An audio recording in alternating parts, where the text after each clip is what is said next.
All right, we'd like to call the meeting to order at 7 p.m. Can I have a roll call, please? Jan Ross.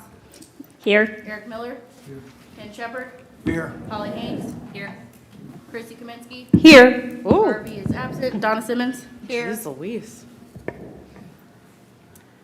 All right, approval of the minutes. Has everyone had a chance to review? I make a motion, we approve the minutes Second. from 9/17. Comments? I had one change I noted that I've already given to the clerk, but under the fee waiver section, it says that that there's a 25% discount on facility rentals per the pricing policy. It's only on the weekday rentals that there's that 25% discount, at least according to what I was reading in the pricing policy. So I just wanted to add that word in there. So if we could do roll call on approval of the minutes with that added change? Jan Ross. Yes. Eric Miller. Yes. Ken Shepard. Yes. Holly Haynes. Yes. Chrissy Kaminsky. Yes. Harvey McCleskey. Isn't here, sorry. Donna Simmons. Yes. All right, any additions or corrections to the agenda? Hearing of visitors, we have one. Would you like to speak? Yes, you can come up to the microphone, please. If you could give us your name and your address, and you have 3 minutes. Okay, my name's Rob Thorne. You guys have seen me before. Kind of the citizen gadfly, but also part of the NRAC. And people, once they found that out, they're starting to ask me about different problems that they come across when they're visiting the parks. And so I'm here today to relay a couple of concerns. First one is Academy Park. The verge there going through the riparian area is being mowed right now, and it's mowed pretty wide. It's mowed about 4 to 5 feet wide on each side, and that seems a little excessive in a sensitive woodland area like that. So that people were kind of concerned, saying, well, why are they mowing it so wide? And I had a chance actually to go up to Akron recently, and we were walking and biking along the towpath trail up there, and the verge is much less mowed. Not nearly as wide. It's a 3 to 4 feet at most places, and it actually shrinks to about 2 feet when you get into the Cuyahoga Valley National Park. So all of those are, I guess, more sensitive areas, except for the area right around Akron. So I just lay this out there. A second concern that was brought up to me, and I think actually I emailed it in, and you guys are probably aware of it. Several people pointed out that the little creek that runs through Academy Park, anytime we get heavy rain now, is just filled with silt. And I actually went out when some person told me about this and took a picture of it. And it really is. It's like chocolate brown. And we're wondering if that's within Gahanna or if that's upstream outside of the city. Because clearly somebody's not doing a proper buffering job. Probably a construction site somewhere near Hamilton would be my guess. And the third one, which was kind of incidental, that one I only heard out about the last day, is people were asking me about the little flood basin down on South Helmbright Road. Is that a park or not a park? It's the flood basin just south of Helmbright Woods Preserve. And they didn't know if the city owned that or if it was some other entity that owned it. Because there were 2 people that, when I was walking around in there, 2 people from the neighborhood actually approached me and asked me about it. Is this a park? Okay, so those were the 3 concerns that they wanted me to drag in. And I hope I'm in under the 3 minutes. You are. I tried Thank to be you. fast. No, very well. Thank you for bringing those concerns. I know Stephanie took note of them. I don't know if you'll just respond. Okay, so we'll get responses back to you. Thank you very much. Appreciate it. All right, any correspondence and actions? And move on to unfinished business. I don't think we have any of that either. And so new business. Aquatics is going first.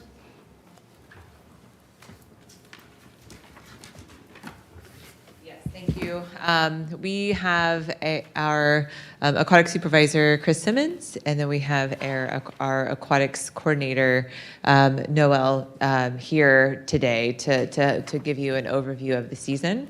But I'll wrap up their presentation, but with the short presentation that they're about to give, it does not give justice to the amount of time, effort, and hours that have been placed into the success of what they are about to present to you. So just want to put that in your thought process as some of the information that's presented to you are record numbers that we haven't seen in quite some time. So that is everything to do with the dedication that they have placed into this program. So I'm going to hand it over to Brian and then over to Chris. And I'm sorry, can I say one thing right before you do that? I completely forgot that I wanted to welcome Harmony to the meeting. This is her first meeting. And I also wanted to thank Nicole for all of her services toward us.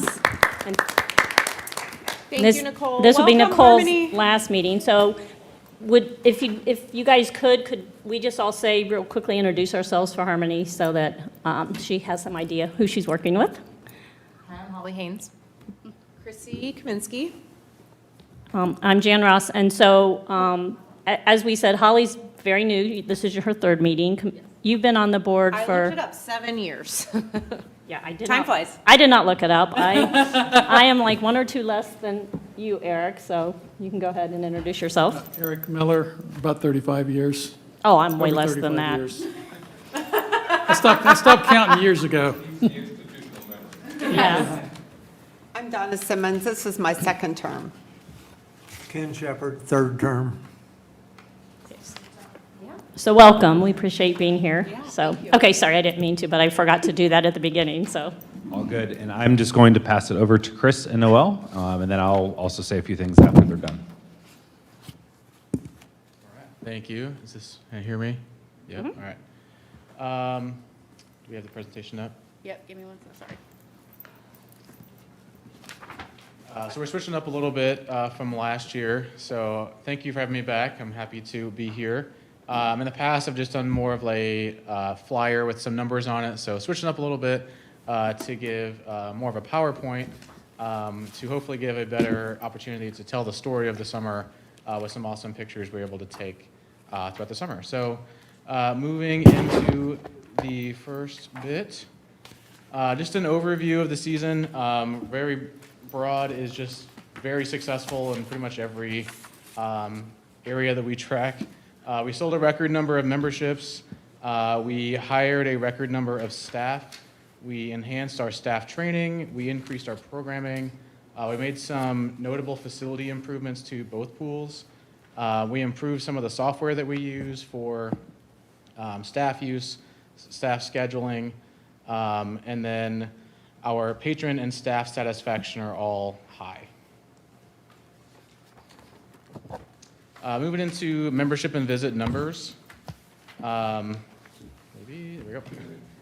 Like I mentioned, a record number of sales. So we did a new member promotion this year where we offered a 10% discount for people who had not been members since 2019, so essentially pre-COVID. If they hadn't been members since then, they could come back and use a promo code to take 10% off their membership cost. If they included that with the early bird rates, they were getting a 20% savings. That was very successful, so we saw 184 people purchase memberships for their family using that promo code, which led to a 15% increase in membership sales from 2024. The chart on the right is just a breakdown of those sales. So you can see that the family of 4 pass was our highest seller. Family of 5 plus was second, and then our senior was third. A little bit more of a breakdown of those sales. So of the residency, so Gahanna residents were the primary purchaser of memberships. Non-residents, about 33% of the sales. This distribution is pretty much on track from the past few years. So we're just seeing that percentage hold.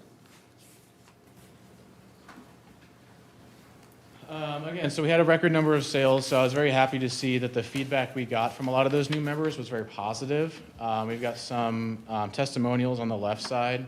I sent a survey out to our membership base towards the end of the summer to gather some information to help in planning for 2026. One of those questions that I asked was just, will you be purchasing a membership next year, to see what the thoughts are around that. And we saw 90% indicated that they would be wanting to come back and purchase a membership in 2026.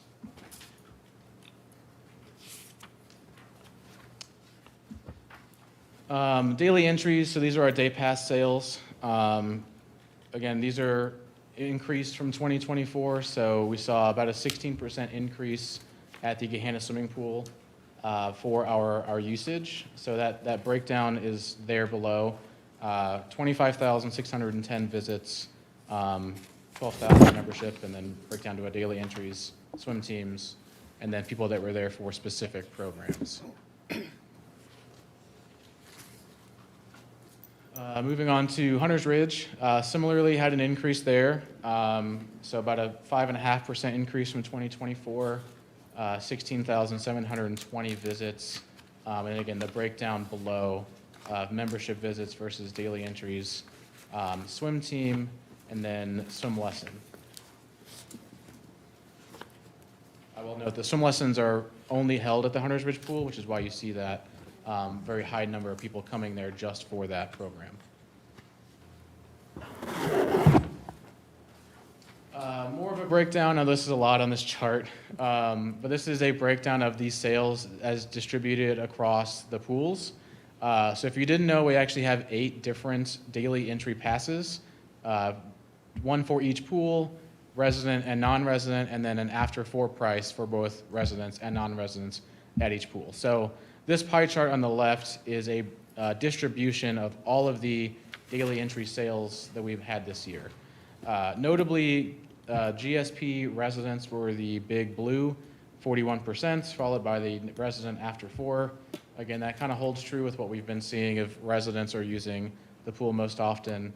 You see Hunter's Ridge residents in the green. Something else to note with this is the non-resident is skewed low, but we know that's going to be the case because of the requirements that we have for entry to the pools. So non-residents are not allowed to come and purchase a day pass unless they are accompanied by a pool member or a Gahanna resident. So they can't just come and buy one on their own. So we knew that those numbers were going to be low for those non-residents. Moving along to our staffing numbers. So I mentioned hired a record number of staff this year. A little bit of a breakdown there.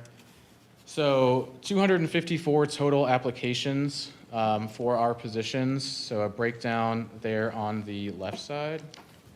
I think something to note is the 84 lifeguard applications. That is a very good number to have. I think in the past, hiring for aquatics has been difficult.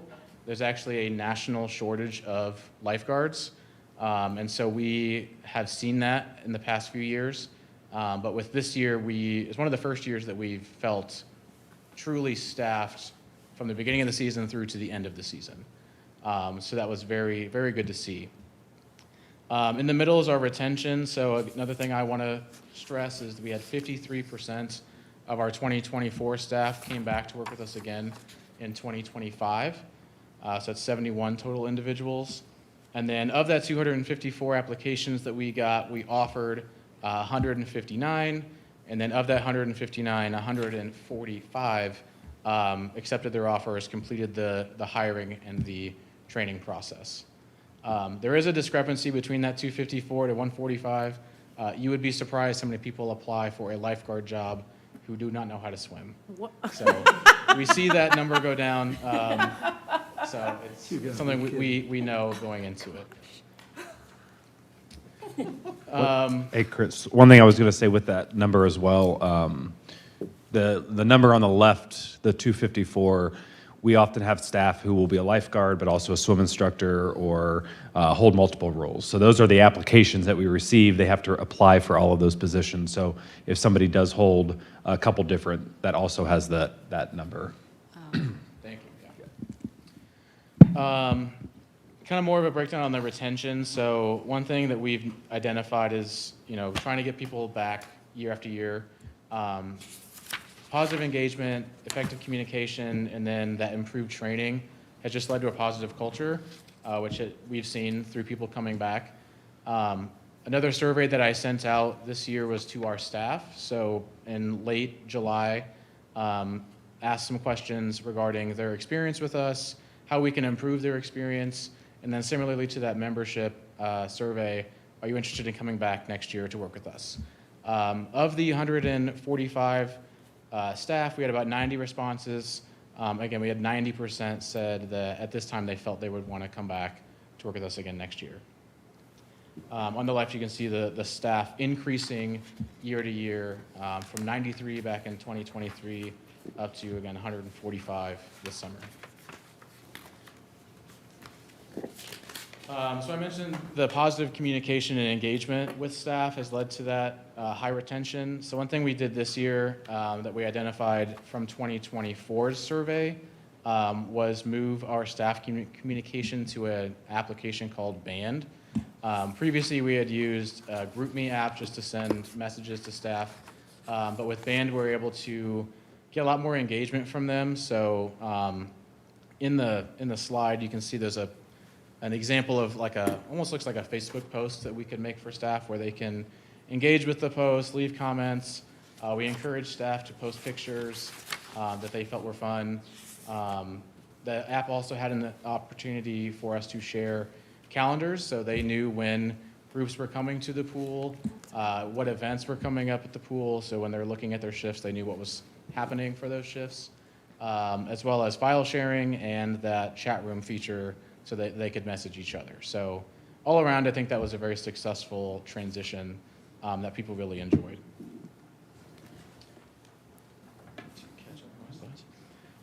We mentioned the staff training, so we did improve our staff training this year. We certified more staff in higher level certifications than in years past. A notable change was for our pool managers. So this year it was a requirement that they hold a lifeguard instructor certification. Previously that had not been a requirement. That was very significant because it allowed those managers to be seen as leaders from pretty much day one with those lifeguards. They were the ones training them how to be a lifeguard, seen as those mentors, those role models. And then that transitioned into their shifts. They're still the same person that they're going to if they have a concern or they need help. And so it really built that relationship with the staff. It also just helps our total operation by having enough instructors to teach enough classes to certify, again, 145 people. So again, that was very successful. The lifeguard management course was again for those pool managers. That just gave them some more experience of what they may see on a day-to-day at the pool. So they knew going into their season how to handle certain situations. And then concessions, we required them to become food handlers through ServSafe. We've always provided food safety training to them before the season, but this is the first year that we've actually required them to go through a structured certification course before they could work with us.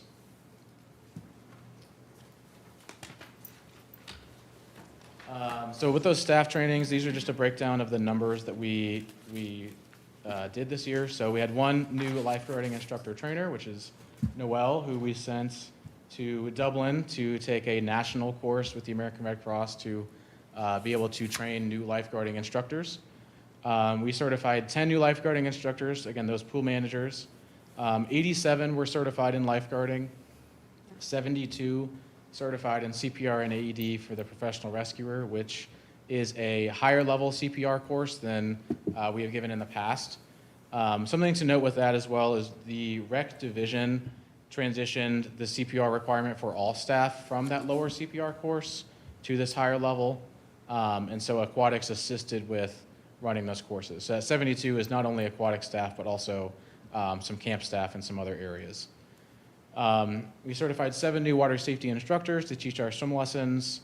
A new thing this year, again, was safety training for swim coaches for our coaching staff.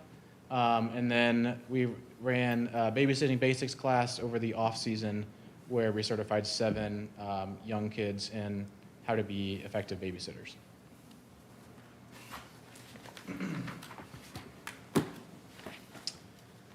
Moving into some programming. So swim lessons is our main program. We increased enrollments by 13% this year. So you can see that 653 individuals in our group swim lessons program over the summer. And then we added 2 new programs, our diving team and junior lifeguard. I'm very excited about the junior lifeguard. That was a course that we tried to run, I think the past 2 summers, but we're unable to get it off the ground just due to low enrollment. And so one thing that was successful this year was actually Noel during the babysitting courses was talking up the junior lifeguarding course because it's to the same age demographic. So we saw a lot of those kids that took the babysitting course came back and did junior lifeguard with us this year. Another notable increase as a part of the group swim lessons was our adaptive program. So adaptive swim lessons, that program grew by 16% this year in 2024. That was a new program in 2024. So this is the second year. We're excited to see some growth there. This is just some feedback from the program. So I was very excited to see these positive reviews. The swim lessons one, I'll let you guys read that. But again, it's great to see that, these programs that we're putting a lot of effort into are successful and effective. And then the junior lifeguard, again, that was a new program. So seeing such a positive review was very good to see.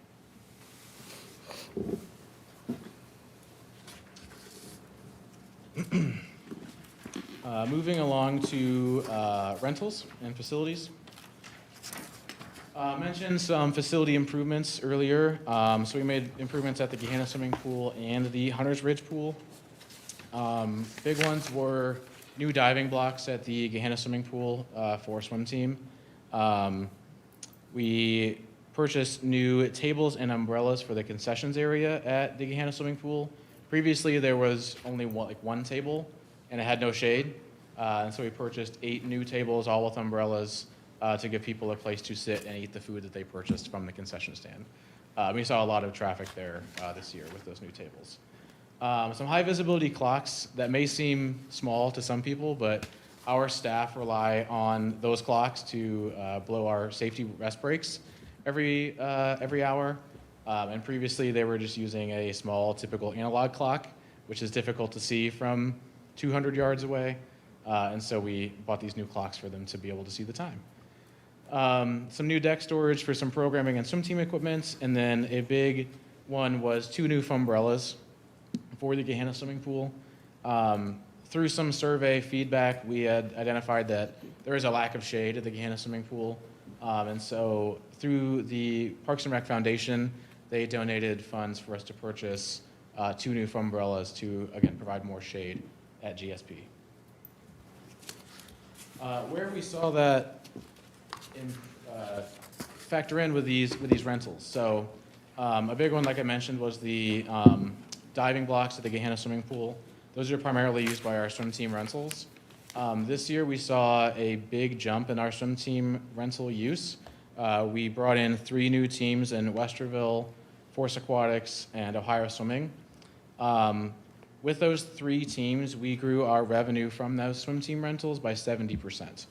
So that was a big jump. Again, putting those dollars into that back pool for that use really paid off. The group visits on the left, that is our camp visits. So those also saw a substantial increase this year. We actually sold out or hit our capacity Monday through Thursday for camp visits, where we were turning camps away because we could not take any more kids. So we saw a big increase there. And then shelters, another increase, 52% from 2024. Those are just people, wanting to rent for birthday parties or some other sort of event. So all of the rentals grew substantially this year.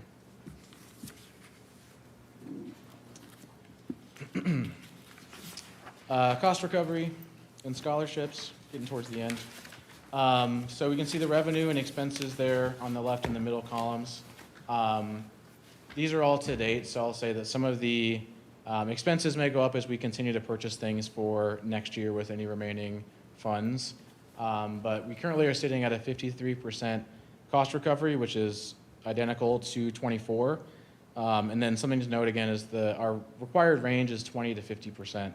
So over the past 2 years, we've exceeded that cost recovery requirement, which is exciting to see.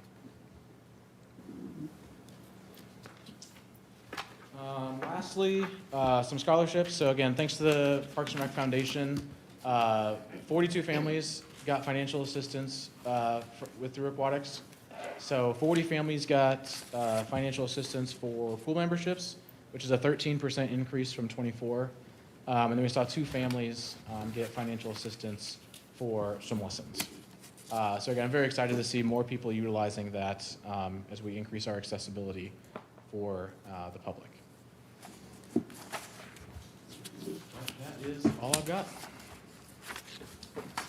Thank you. That's a very nice presentation and Thank you. Yes, thank you. very successful. job. Any questions anybody has or any comments? I've got a couple questions. First of all, this is very impressive. You did a great job. The thing I'm most impressed is the staffing, because I know in the past, we've always had some staffing issues. And being on the Y Advisory Board, I know that they've closed several days because they didn't have the staff, and especially lifeguards. So it's pretty impressive that you had 100% filling your staff. I do have a couple of questions, though. Do you anticipate any major repairs at the pool for next year? I will let these guys answer that. As far as any major repairs, not anticipating that, but I will say with the aging circumstance of the pools that every year we have to understand what we're up against. So we do have a capital maintenance line that we request annually in order to help manage any of those, we'll call it shortfalls from a facility standpoint. But that is something that we are up against annually. And then also the 15% increase over new members that took the extra 10% or whatever. Yeah. Do you know how many of those were non-residents?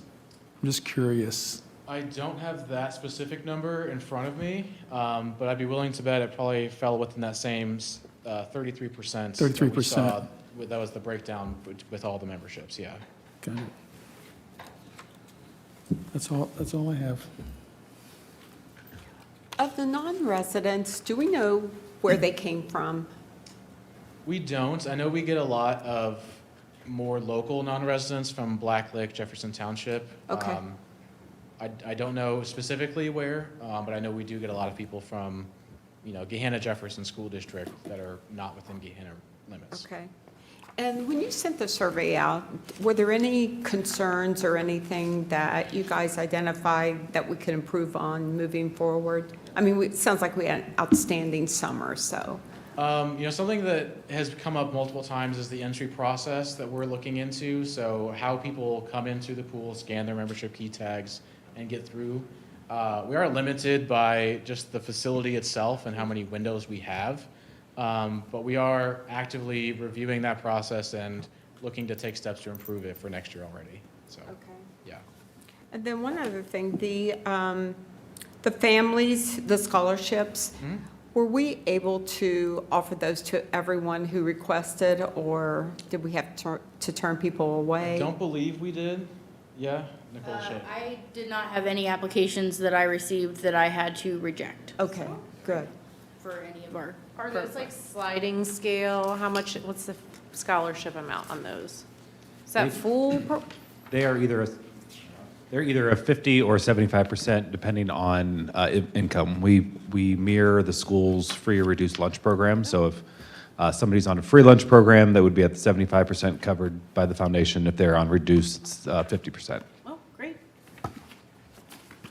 Great job, really. Yeah, very Yeah, good very job. nice.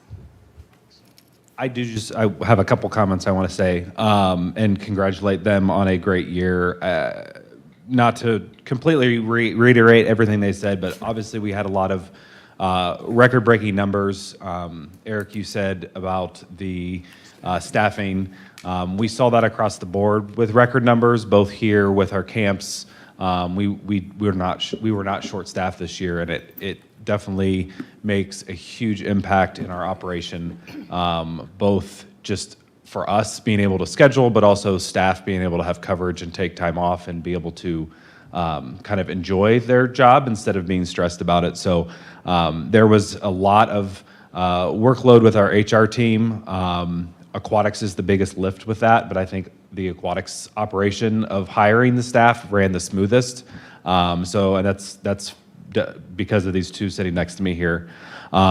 Chris touched on a little bit with Noel's LGIT. He received the same lifeguard instructor trainer a couple years ago, as well as his water safety instructor trainer through Red Cross. So we're able to host these higher level trainings in-house rather than sending them elsewhere.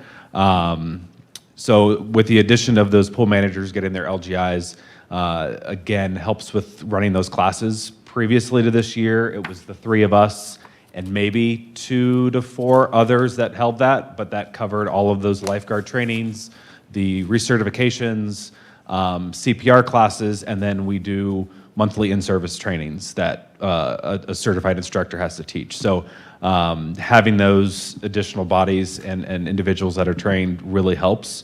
I also think, that flows down to just the overall operation. I think this is probably one of the smoothest years that I've seen at the pool. We were talking, and now that the season's over, I can say it.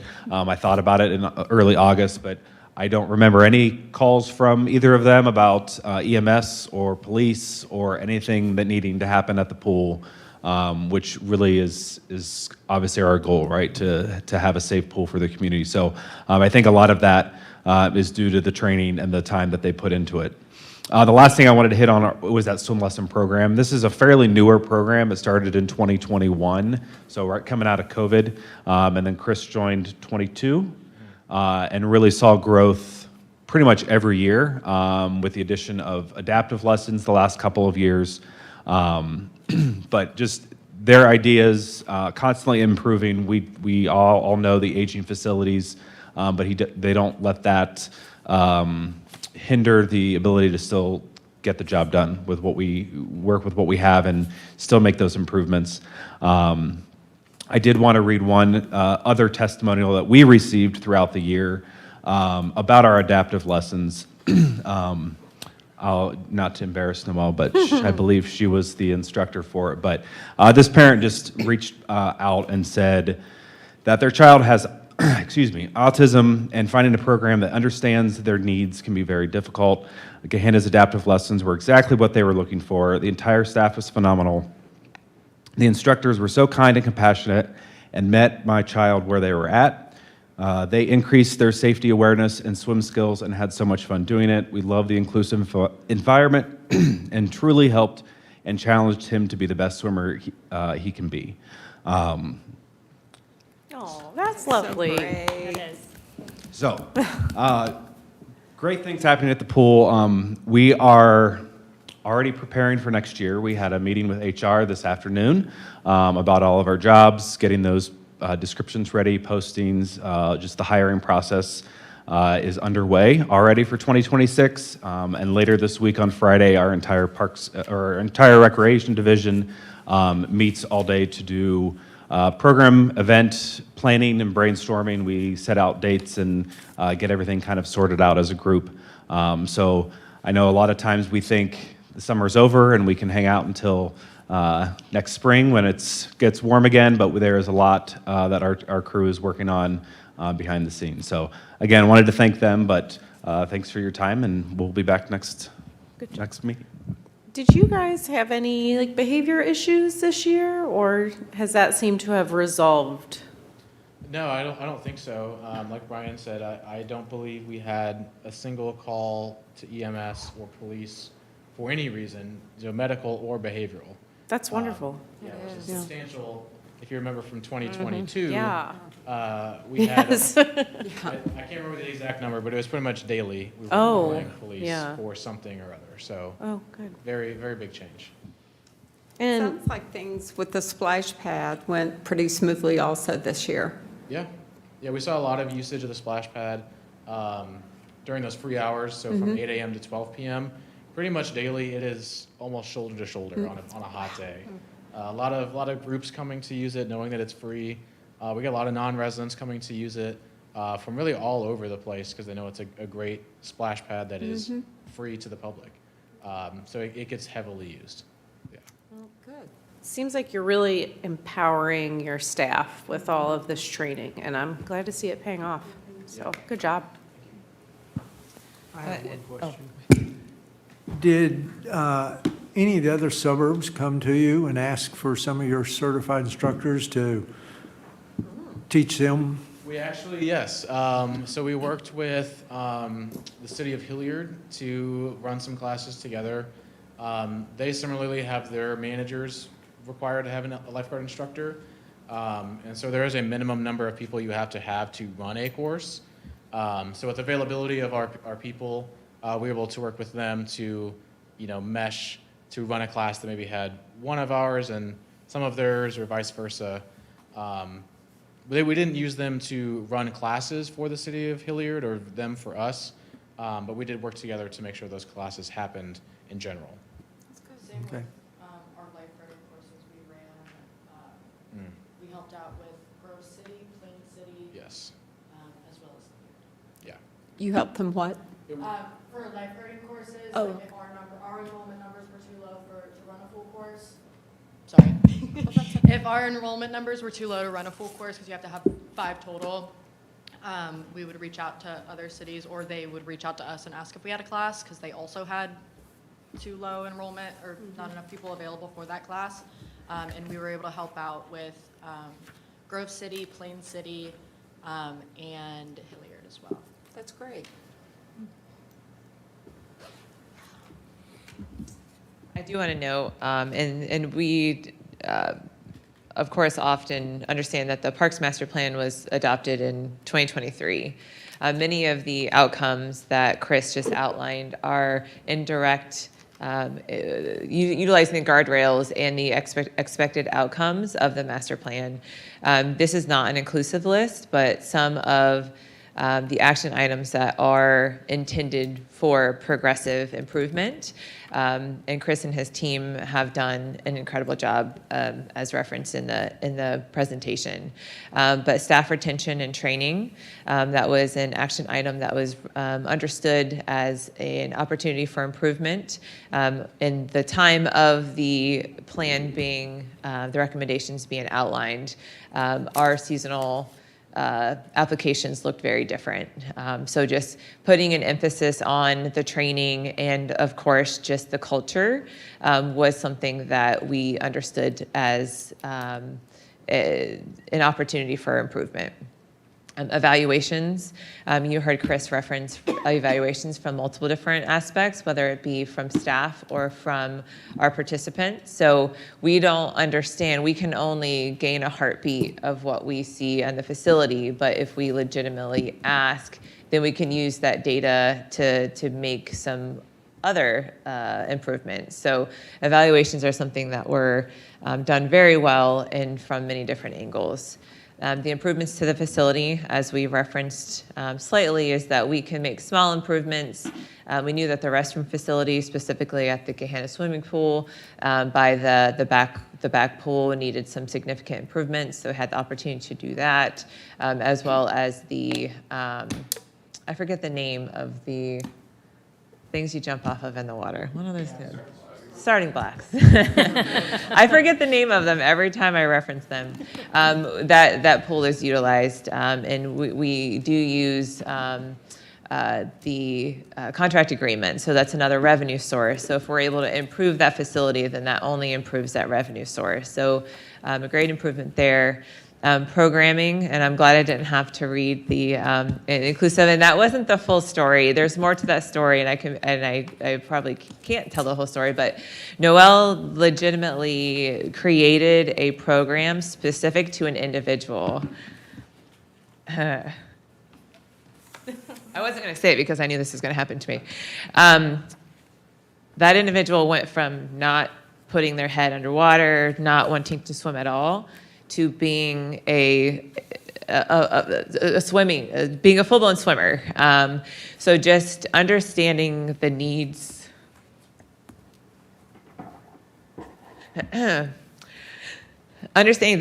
of people, this team does very well. I even in my head, I'm like, I'm glad Brian did that, so I wouldn't have to go through this. And then to pro forma, you notice that the the cost recovery strategy and the revenue and expenditures are something that Chris and his team have a good heartbeat on. So we'll talk about the pricing policy later, but he and his team have a good understanding and make changes and recommendations based off of data, not just hunches. And that, again, just goes to the understanding of not only what the operation needs, but what the impact is to the city. So can't commend this team enough. Good job. We Thank get you. it. Yeah. I got another question. On the certified instructors, do you have to be recertified every year or every 3 years? And if so, do you have to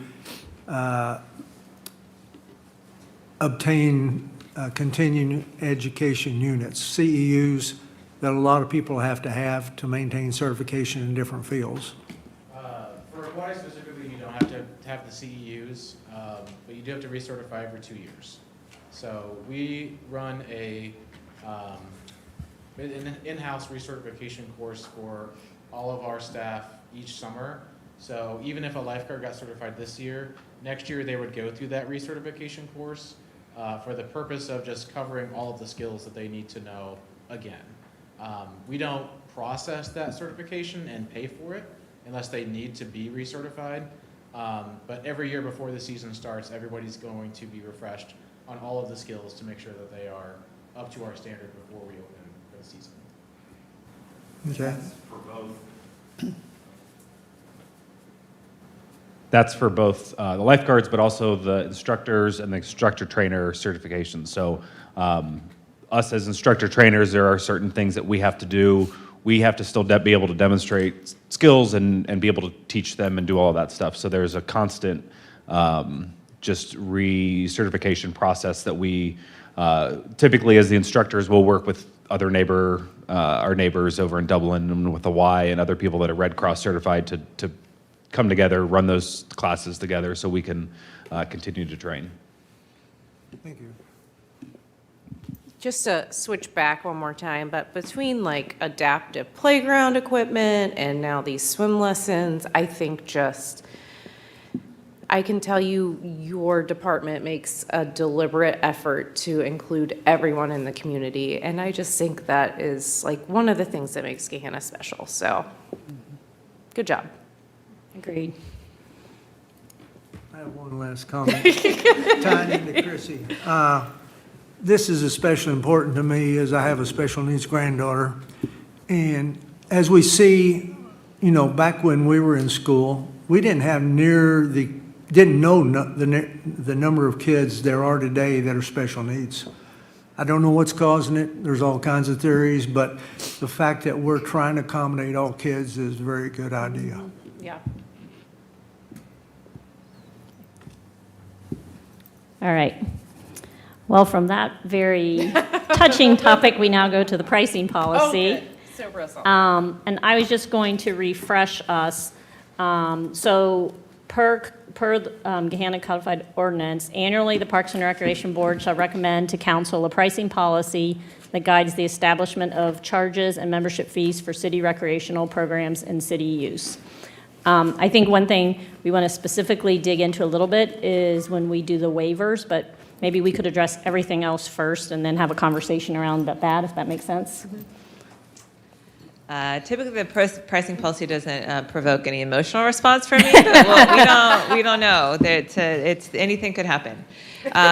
So what you have as part of your package, there are red lines of changes. A lot of it you'll see is formatting, just cleaning up some either missing commas or updating the year so that's appropriate. The one change that you will see that has some substance is on page number 5 under the non-resident fee policy. There is an inclusion of what the expectation is in regards to proving your residency. Just to put this into context, this is not different than what we do today, but we do intend on improving or actually expanding our modules for our recreation software so that the mobile user will have a more friendly experience when they're trying to register. But what that will do is it will also expand our need in order to gain the residents' the required statements or the examples of proof of residency in order for those registrations to come through. So this is an expectation that we will only see an increased use of online registrations.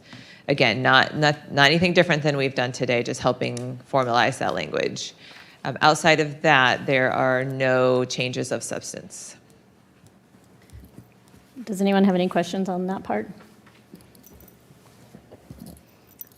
I was going to ask, just out of curiosity, on the memberships in the shelter, pool, and facility rentals for non-residents, it says up to 50% more or 0 to 200% more. What do we actually kind of fall there, just out of curiosity? Well, and that's the part that it's formulated that way because there are circumstances that are outlined that we can't necessarily predict, like the program registration fees. The facilities are so different that it's hard to pinpoint a true percentage. So in some cases, it may be up to 200%. Again, it's based off of that circumstance. We can, if it is the will or the desire, we can try to narrow that down or expand that list to bring down that percentage if that is of concern. I was just curious. It's just such a big number. I was just curious what we actually do. The other thing I had a question on was the household credits. How do those work? It says that you can issue household credits if someone cancels. Yeah, so our recreation software, each registrant has a household. So if there is a circumstance where there is a cancellation, then oftentimes we will desire that it is a household credit so that they can utilize those funds for a different program or different activity. It doesn't always work in that way, or in some cases it's not the desire of that participant, but it is part of our policy for any type of cancellation that is an option. Do they last for an extended amount of time, or are they limited, or? There should be a timeline. However, we do not police that closely. Okay. Any other questions, or do we want to dig into the fee waivers? So Nicole sent us today what we've done so far, both in 2024, how many we did in 2025. The number was smaller than I thought because it feels like we're always doing them. So I was actually surprised it isn't more. I did count up, so most of them, we only didn't approve one waiver in 2024, which I kind of remember that because it was not part of what we considered, I guess, our normal mission or whatever for the parks. But in 2024, there were 6, I believe, related to the Gahanna schools. In 2025, there were 7 related to the Gahanna schools. So that's the predominant number. That's the predominant people who are coming to us for those waivers. So I think we kind of talk around it a lot. I just don't know, if anyone has any ideas. I mean, Harvey asked a question last time, what is our decision making? What makes us, what do we look at when deciding if we're going to approve a waiver? So I don't know if anybody has any ideas they want to throw out there, or. I just think it should be taken on a case-by-case basis, So there's so many different situations that come up, whether it be a church or a school or, civic group or whatever. So I think we should have the policy, which we have, but we still need to have the option of making changes if necessary. So. I mean, do we think there should be any kind of limits, or do we think we should look at partial instead of full in some cases? I mean, Steph, do you have any idea of how often our policy is implemented and blocks it from coming to us? Like, is this making a difference at all? We follow the policy, so if it is and that's a communication to those who are requesting, that if I guess they are requesting for a fee waiver, Right. it is our process that we bring it to the board. Okay. So we do not intervene. So we wouldn't really know who is utilizing this policy, like not having to ask, you know what I mean? The only way that they wouldn't ask is if there was a discount for some reason that was, whether it's a partnership. So if we're doing a partner event with somebody, then of course that's available to the community, so that doesn't require Yeah. an approval from the board. But if it is for a personal use or personal benefit, then it would come to you. Well, I if just they're mean, like, requesting how waiver. often is the school saying, like, oh, I got 25% off, I'm good? You know what I Well, mean? And to make note is the shelters are first come, first served. Mm-hmm. So if there's not a reservation made, and maybe this is your point that you're making, if there's no reservation made and folks show up to the shelter, they have the right to use it. It is a public facility. Right. But if you want exclusive use, then you do need to secure it, and that's where the reservations come in. Well, my point is like, we take this stuff on a case-by-case basis, and we made this policy to like kind of safeguard us from getting as many cases. Did this make a difference, you know what I mean? I mean, I don't know. I know what you're saying. I Yeah. don't know that we did it so much to not have to approve so many as we did it to have some guardrails. Yeah. I mean, because I think that's more, like, I agree it's a case-by-case basis, but I Right. also sometimes fear that it could just balloon, and then once you've already given You've set a 10 precedent. teachers a Yeah. full waiver, and if you, that's the thing. That's why we need the guidelines. Well, that's why I Right. think we still Yeah. need them to come, but I mean, Right. but I also think we need to feel good about being consistent in how we're applying our Right. decision-making, and that's what I'm trying to figure out, if there's anything we can add for that. The other question I have is, so we have the 25% discounted facility for nonprofit and churches during weekday. I was just trying to think of, that seems almost low compared to when we do the schools. I mean, I'm trying to figure out why, I don't remember why we broke that out into two components, I guess. Well, I think because we have an established relationship with the schools, may have been what we were thinking. Yeah, I don't know. And I mean, I'm not saying it's not okay, I was just re-questioning that when I read it, kind of fresh for this meeting. I mean, definitely we want, to your point, we want to give back and we want to partner, and I think that's the key. And like some of them we looked at were, Grin and things that Right. were like no-brainers and make total sense. So I mean, I guess maybe that's the framework we just have to look at each time, is the partnerships. And I don't know if you have, I mean, because these are, you know better than us, those partnerships. I mean, I don't know if you have any thoughts, or, not to put you on the spot, but. I mean, with the schools, we're serving the same population. A lot of those folks and children are within our summer camps. They're taking Yeah. our recreational programs. They're, if it's a school hosted function, and they're utilizing a public park that feels, like it's an appropriate request. Now, if it was more for, again, a personalized use, and you can almost associate it with the cost recovery model. So if it's more of an independent benefit rather than a community benefit, then that may sway your decision on if a full waiver is accepted or not. But again, if it's a school-related function and they're celebrating something that they're doing at school, then I feel like that's an appropriate request. And it seems like it's not, I mean, I don't know, how often do we think you're losing out on other rentals? It doesn't seem like it's that much, because. The first thing that Nicole and now Harmony will do is review to see if there is a request. Of course, and make sure the availability is there. Oftentimes, it's during a time of year or time of week that it's not a hindrance for others to use it. Of course, if it's already reserved, then we would communicate that back with whoever's requesting and let them know that it's not available. And what's the timeline? How far in advance can they reserve it? 1 year in advance. 1 year in advance. I'll say because of the school's schedule, we don't often get those requests that far in advance unless it's a partnered event that Right. we are coordinating with them. So it's much smaller of a timeline that we're receiving the request. Okay.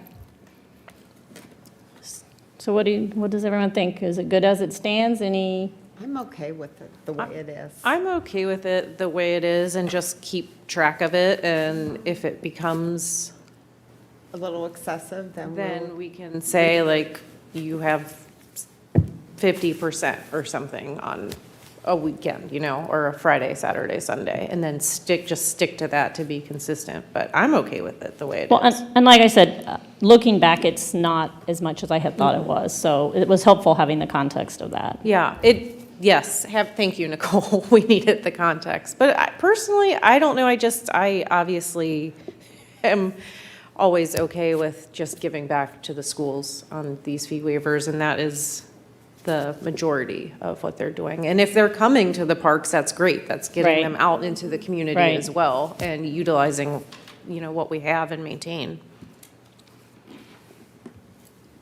Any other thoughts or comments? Let them touch some grass outside. All right.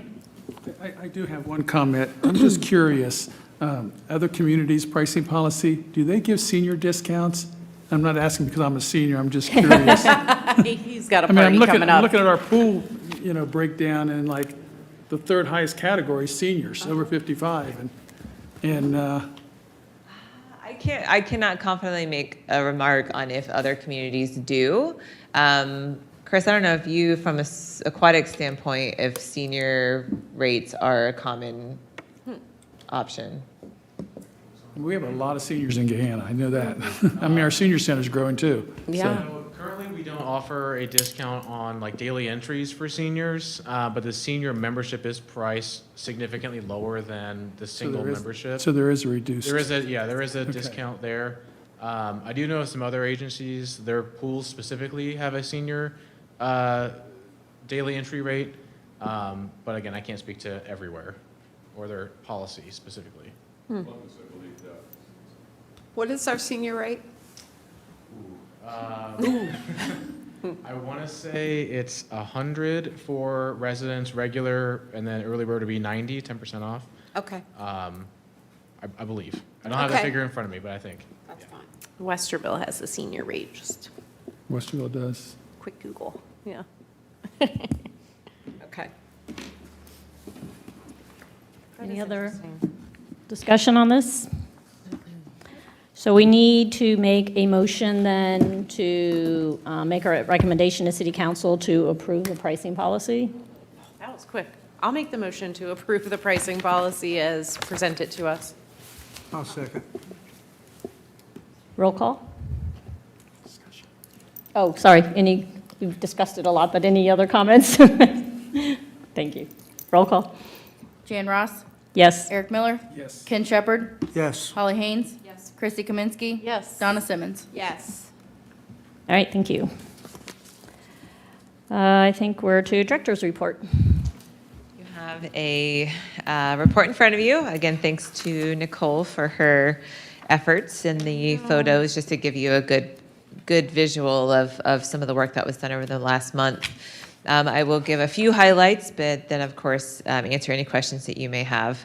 One thing I want to highlight, this came up through budget conversations, but you'll see under Arbor and Horticulture, there is some contracted tree work that has moved forward. This fall, there will be over 300 street trees that will be planted throughout the city of Gahanna. So we're really excited about the ability to introduce trees into the community. Moving on over to events and activities that we have in October. Just this evening, there was a campfire in the park at Ashburnham, and there is a long-awaited event, annual event, the Great Goblin Fest, which is the 25th of October. You should have received an invite to volunteer for that event. So if you haven't yet, you can still sign up for that, and you will be part of the trick or treat trail. So you'll be passing out candy. If you'd like to donate some candy, if you are or are not coming, we are of course accepting that as well. Stephanie, I think it's actually, I noticed there's one place that says 1024 and one place that says 1025. I think it's the Friday, right, is 1024. It is. It is 24th, Friday. Yeah, so I don't know if that's anywhere else, but that says 1025. I believe they fixed it, but that was the Okay. graphic, I just didn't That's realize fine. it. I just want to make sure. Thank you, sorry. It is Friday. Okay. Oh, good. I make you sweat a It's the little. 24th. Happy to answer any other questions that you may have. Do you know what kind of street trees we're planting? I'm sorry. Say that one more time.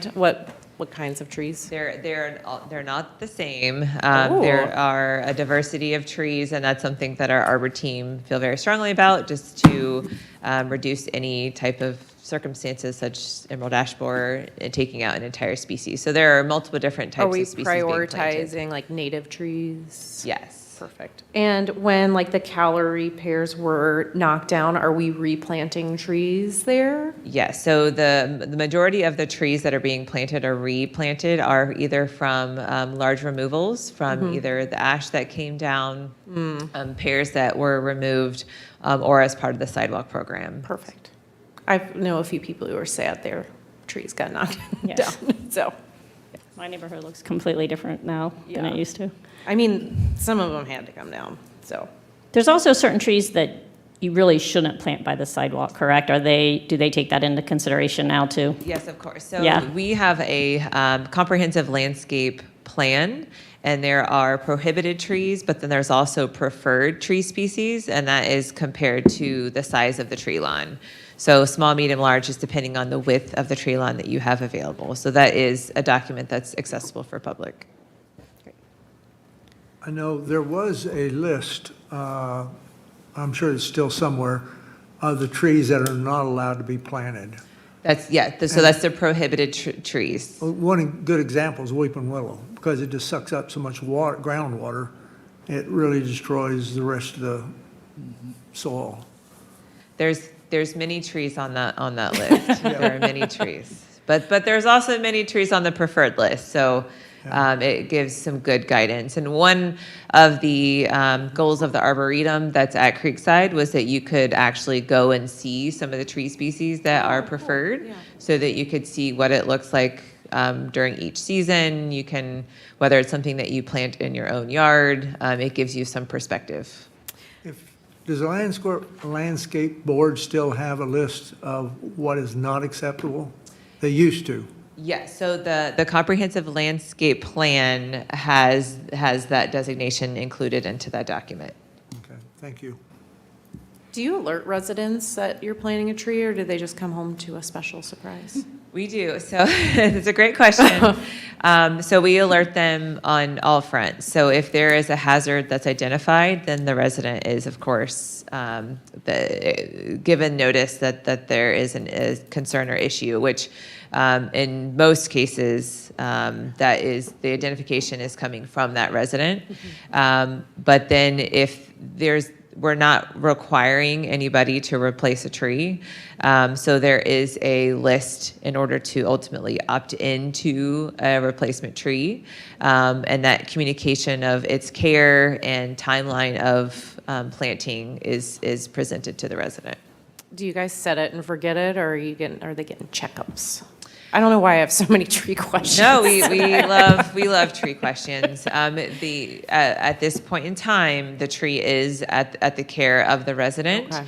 But we have some very dedicated arborists who wanna do see them pay to attention. adulthood. Yes, it's a lot of time and effort and dedication to get them in the ground. So we want to, of course, make sure that they're Sure. successful. Thank you. How's construction going at Price House? Oh, Price yeah, Road House? I saw the It is- picture. It is a full-blown construction site. So yeah, we're moving right along. We're moving right along.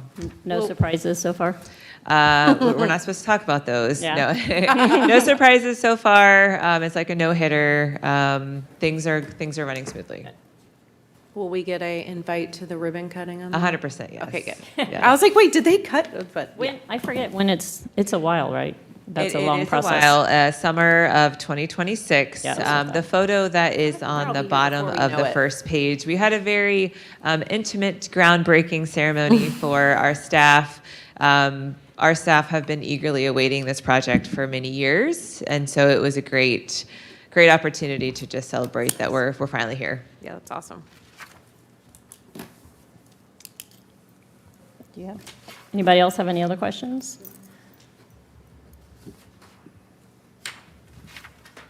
All right. Committee reports. BTAC? Is that right? BTEC didn't meet this month. We're going to go to quarterly meetings, so the next meeting will be probably January. But I do want to pass out a map. It's a map, oh, you got it, okay. It's a map of the Section 8 crossing over Hamilton Road. And when I was going over Hamilton Road, or over 270 today on Hamilton Road, I noticed too, because I was real concerned about the separation barrier between the road and where the bike path's going to go. And it's a pretty decent, like, barrier that's right there. So I was worried that, if somebody's going to be distracted, they're going to kind of go right and hit somebody on a bike, but it's a pretty good barrier. Another thing, if you look on there, the ramp that goes on to 270 to go, I guess that'd be west, the little, like a pink line that goes under the ramp, that's going to be a tunnel. So the bike path will go underneath the entrance ramp, which I think is kind of cool, so. Eric, is there any danger of flooding since it's a tunnel? No, because it's higher, I mean, it's High enough up? high enough, yeah, Okay. it'll drain right down into the creek. So, yeah. It's going to be pretty impressive when it's all done, I think, Cool. so. Thank you. That's all I have under BTAC. GASAC? Sorry, did you? We haven't met since our last meeting. The next meeting's December 2nd at 3 PM. I'm not sure how the senior expo went. Yeah, I was gonna ask about that, I wasn't too. here. I was on vacation, so. It was well attended, had great support from vendors and also from the senior membership. So we saw, the numbers are, I think the numbers are within your report, but good participation. NRAC? No meeting. All right. We'll go down the line. Do you have anything that you want to add, Ken? No, other than one item. I just hope everybody was able to see the Vietnam Veterans Memorial, the traveling memorial they had. I spent probably an hour or two there one day. Haven't seen the one in Washington DC at the mall area. This was very representative of the original. And I was under the impression that we lost over 52,000 men and women during the Vietnam War, but I was mistaken. It's over 58,000. So just as a point of reference, hope you all made it. It was a very moving exhibit. Thank you. I was at the Vietnam Wall a couple of days, and I asked about the attendance, and they estimated, and you might have different numbers, Stephanie, but about 3,500 people attended it. That's just a rough count, but, probably more than that, but at least 3,500, they said, so. Do you have anything? Looking forward to the October community events that we have coming up. Yeah. Oh, yeah, I'll be at Goblin. Yeah, Goblin Fest. on Goblin Fest is, are you asking for candy again this year? We are open to any candy donations that you are willing We got to, for staff and for kids, whichever you choose. No, we are most certainly accepting donations. Okay, we can bring them here or just bring them that night? How, do you prefer getting them in advance so you know? Whatever is most comfortable for you. Okay. And then the judging is coming up for the Halloween decoration, is that? Glad you mentioned. Are people signed up for that? Yeah, I just pulled the list. We have 16 households that are participating so far. The registration is still open through tomorrow, so people can still sign up to have their house visited by us to judge for Halloween decorations.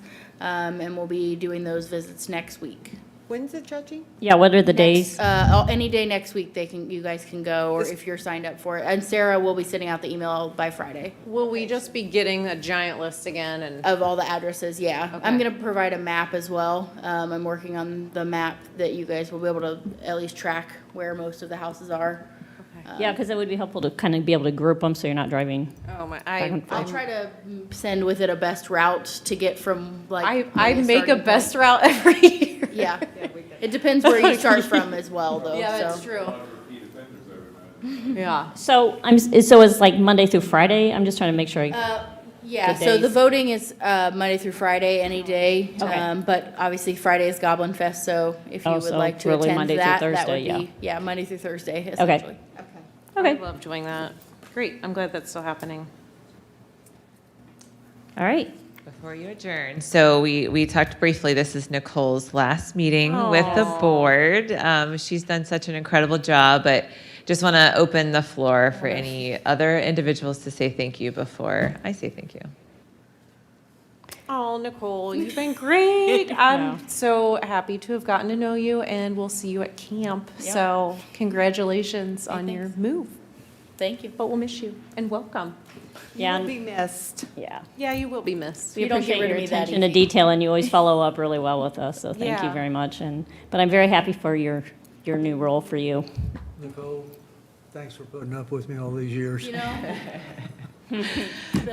We're happy that she's still part of the department, of course. Yes. She just won't have her attendance other than to report out on youth I and know. family. And we'll I'm grill sure she'll have you. participation. Be prepared. But really thankful. She thinks of you as individuals, not just board members, and her care for the report and just for the representation of the department has been incredible. So thank you, Nicole. I know. Thanks for always answering my job. 7 million texts. Should we cry again? How about a motion for adjournment?